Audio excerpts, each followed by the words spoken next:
Yeah, 655 cattle yard here today in Mossvale.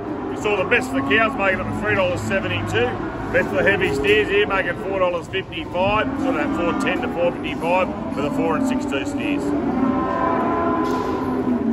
Yeah, good feeder steers here today. There wasn't as many as last week, but they were still very strong. These lighter steers from 350 to 400 kilos making up to $6.32. And then the 450 to 500 making from $5.10 through to $5.72. Yeah, best of trade cattle here today made up to $6.72, and then the lighter, best of the lighter trade made $7.20 for the slaughter cattle. Job was pretty strong all the way through.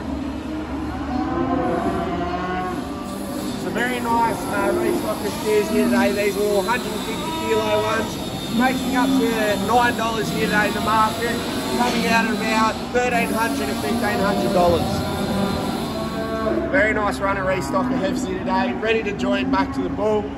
These ones weighing about 280 to 350 kilos, making up to, sorry, $6.30. $6.30, ready for that. Good efforts. With a yarding of 3 bulls here today, bulls topped at $3.05.